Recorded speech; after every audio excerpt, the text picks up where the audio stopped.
की जय। जिस ज्योतिर्लिंग के दर्शन के लिए आप लोग पधारे हो वो राम से 14 पीढ़ी पूर्व मानधाता राजा हुए हैं।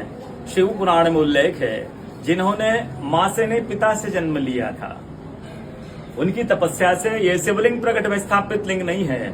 जिस प्रकार आरती करते हम प्रण अक्षर के मध्य ओम अक्षर के मध्य यह तीनों एका जय शिव ओंकारा। एक शिवलिंग में ब्रह्मा विष्णु महेश निराकार धरती से प्रकट हुए हैं। इसलिए अखंड दीप जो जल रहा प्राचीन समय से एक ही दीपक में 3 बातियां जल रही लगातार ब्रह्मा विष्णु महेश की। इस पहाड़ी के ऊपर 7 किलोमीटर का परिक्रमा मार्ग है, वो भी ओम आकृति में है। जो पर्वत पे हम प्रभु के दर्शनों के लिए खड़े हैं ये पर्वत स्वयं शिवलिंग की आकृति में है।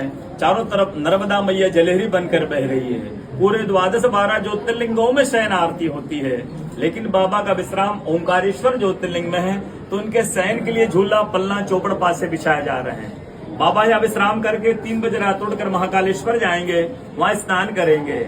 इसलिए वहाँ का भस्म आरती प्रसिद्ध है, यहाँ का शयन आरती प्रसिद्ध है। शिव पुराण में भी कथा आती है, महिला 16 सोमा व्रत करती है, उसमें भी कथा आती है। क्या कथा आती है? प्रतिदिन भोलेनाथ आते हैं, माँ के साथ विश्राम करके सुबह ब्रह्म मुहूर्त में उठकर चले जाते हैं। एक दिन जब भोले बाबा माँ के साथ पधारते तो माँ पुजारी से पूछती हैं, पुजारी हमें विश्राम के लिए जा रहे हैं, ये चौपड़ पासे में किनकी जीत होगी? पुजारी बोलते कि आज ये भोले बाबा जीतेंगे। ऐसा बोलकर पुजारी घर चले जाते हैं। भोले बाबा माँ विश्राम के लिए चले जाते हैं। सुबह ब्रह्म मुहूर्त में जैसे ही भोले बाबा माँ बाहर निकलते हैं, पुजारी द्वार पर रहते तो माँ पुजारी से पूछती, पुजारी कल मैंने आपसे पूछा था हमें विश्राम के लिए जा रहे चौपड़ पासे में किनकी जीत होगी? आपने कहा भोले बाबा जीतेंगे। भोले बाबा नहीं, मैं जीती हूँ। माँ ऐसा बोल करके उनको श्राप दे के चली जाती है। उनके तुरंत पश्चात अप्सराएं शिवलिंग पे जल चढ़ाने आती तो अप्सराएं पुजारी से पूछती, पुजारी अस्वस्थ क्यों हो गए, आप तो ठीक थे। फिर पुजारी बताते हैं प्रतिदिन भोले बाबा माँ के साथ विश्राम करके चले जाते थे।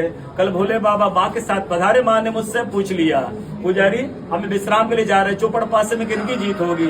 मैंने कहा भोले बाबा जीतेंगे। भोले बाबा ने माँ जीत गई, माँ मुझे श्राप दे के चली गई। अप्सराएं बोलते चिंता ना करो, हम अंदर जाकर शिवलिंग की पूजा करके आते फिर इसका उपाय बताएंगे। अप्सराएं अंदर जाकर शिवलिंग की पूजा कर बाहर आकर बोलती, पुजारी आप 16 सोमवार व्रत कीजिएगा, व्रत करते ही स्वस्थ हो जाएंगे, व्रत करते ही ठीक हो जाएंगे। ये वो कथा का दर्शन प्रतिदिन होता है। बोलो ओंकारेश्वर भगवान की जय।